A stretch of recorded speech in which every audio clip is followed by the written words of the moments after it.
Время взросления дочери – волнительный момент для всех родителей. Знакомство с ухажером своей любимой девочки – это сложный и тревожный процесс. Особенно если не быть готовым к этому заранее, а просто застать свою дочурку в постели с незнакомцем. Подобный случай произошел с одним русским эмигрантом в Америке. Однако он не только с честью вышел из щекотливой ситуации, но и нашел нового члена семьи. Эта история буквально взорвала интернет после того, как мужчина поведал ее на одном из форумов. Мы предлагаем и тебе познакомиться с этим рассказом. Мы эмигрировали из России в Америку в начале 90-х годов. Со временем мы там обзавелись своим собственным домом, где жили дружно и счастливо. Однажды, проснувшись рано утром, я спустился из спальни вниз, чтобы приготовить завтрак. В гостиной на диване я увидел свою дочь, лежащую в объятиях незнакомого парня. По всей видимости, ночь у них была жаркой, поэтому они крепко спали и не услышали моих шагов. Я тихонько проследовал на кухню, где по-быстрому приготовил завтрак. А затем вернулся обратно на второй этаж и предупредил свою жену о случившемся. Заодно известил сына и младшую дочь, чтобы не шумели, потому как я решил устроить парочке сюрприз. Мы все вместе спустились вниз и накрыли стол для завтрака. Следует сказать, что едим мы в той же гостиной, где спала моя дочь с незнакомцем, всего в 6 метрах от дивана. Все расселись за столом, а я громко окликнул парня: «Молодой человек».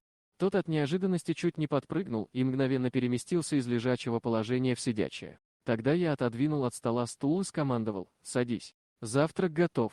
Я старался придать своему голосу и внешнему виду такое выражение, будто мы сейчас с радостью съедим на завтрак этого парня. Он кое-как собрал разбросанную вокруг дивана одежду и в спешке оделся. Эти 6 метров до стола были для него словно пытка. Сев за стол, парень заметно нервничал. Кроме того, мой сын, чей рост более 190 сантиметров, молча похлопал его по плечу, сурово взглянул в глаза и покачал головой. Остальные члены семьи хранили гробовое молчание и смотрели в свои тарелки. Тогда с как можно более серьезным видом и нарочито грубым русским акцентом я сказал парню: «Мой друг, я хочу задать тебе важный вопрос. И ответ на него будет очень важен. Для тебя». В этот момент стало заметно, что парень вспотел от напряжения. «Итак, мой вопрос. Ты любишь котов?»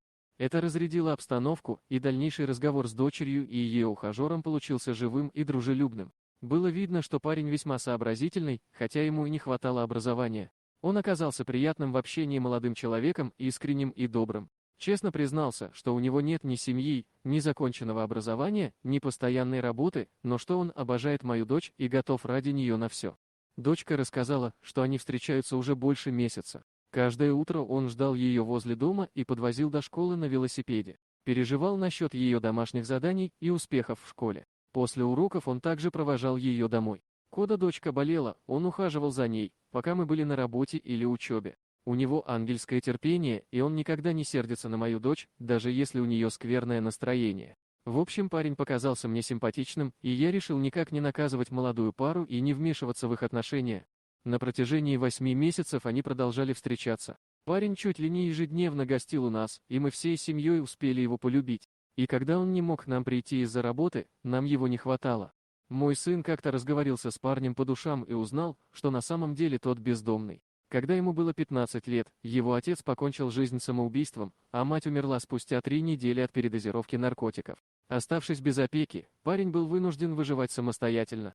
Арендованный трейлер, в котором жила его семья, отобрали за неуплату, так что парню пришлось ночевать где придется, подживать у знакомых, спать в парке или же перебиваться в дешевых отелях, если удастся перед этим заработать на мелких работах. С моей дочерью он познакомился на школьном дворе, когда подрабатывал там, ухаживая за садом.